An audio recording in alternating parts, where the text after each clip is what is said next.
So, Brightburn is a 2019 superhero horror movie written by James Gunn, who also directed The Guardians of the Galaxy and The Suicide Squad, and now is going to be doing big stuff at DC movie studios. And it stars Elizabeth Banks as the titular character's mom and a bunch of other people that I personally didn't really know about.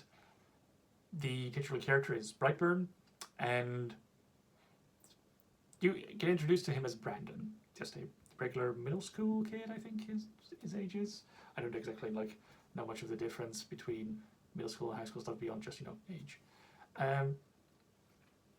But this kid Brandon is a little bit socially awkward at school. He gets bullied, and when there's one girl who kind of stands up a little bit for him or shows him at least some kindness, he ends up developing a crush on her, and he starts stalking her. And as it's slowly revealed that he has superpowers, you can see him just randomly appearing outside of her window at night, flying, or just poof, standing behind her curtains for one moment and then gone the next. And that's of course kind of very creepy if you've ever had a stalker or known somebody who has had one, especially somebody who could just appear in front of your window when you leave a floor or two up, or suddenly standing behind your curtain. That's fucking creepy. That's fucking scary. But in a kind of very relatable kind of scary. We don't deal a lot with serial killers in daily life, but creepy people we can run into plenty. Some of us more than others. Some people are more readily creepy to some other people. And when Brandon gets accused of this, he ends up crushing the girl's hand. He gets sent home from school, and he just starts terrorizing other people. He ends up killing the girl's mom. He ends up at his aunt and uncle's place, and who end up discovering something's going on. His uncle threatens to tell his parents. He ends up killing his uncle, and then later on his aunt. And he just slowly builds up this rampage. His parents are kind of bumping into each other because his mom doesn't believe this, and she also thinks okay, I should protect him and everything, while his dad thinks, okay, this is very dangerous. The mom even goes to this spaceship that they keep in the barn, in which they found their little baby boy 12 years ago. And from it, there's just this ominous chanting or something coming to just kind of tell the boy to conquer the world, to take over, everything is yours. And it kind of disconcerts her, but she's I'm his mom, still going like that. And I guess you kind of see that, but she was definitely blinded to it. And so the dad ends up taking him out hunting, shoots him in the head, bullet just bounces right off of him.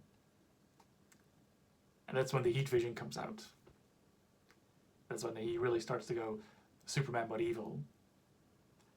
And I think that's kind of what makes Brightburn kind of a more interesting Superman but evil kind of take. We have plenty of those now, between The Boys and Jupiter and whatever else is out there. Omni-Man from Invincible. But in this case, we start off with a little kid. And I think that's a little bit more of an interesting angle than a lot of those other takes take. It ends up with even the mom turning against him once she realizes, oh, he's killed my husband. He really is that far gone. I can't try and teach him to be better. Which, noble cause, a good try, but ultimately, unfortunately, futile for mommy dearest here. And to cover up this murderous rampage, Brandon, or Brightburn, ends up crashing an airplane into his parents' house so that the murders will look more like an accident, I guess.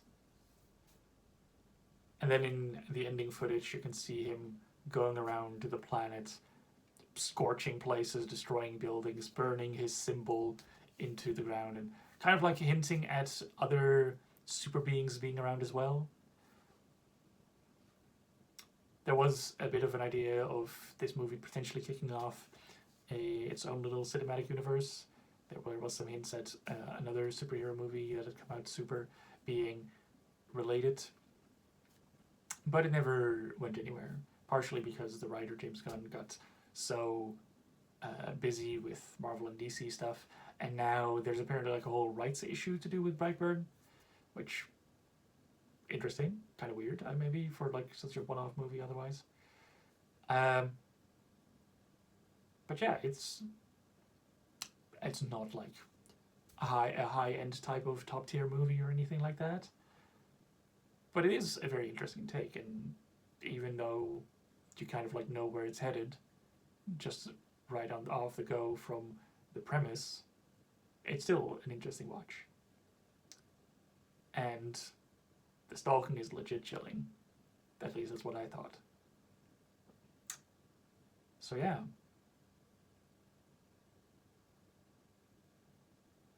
Enjoy it if you go watch it.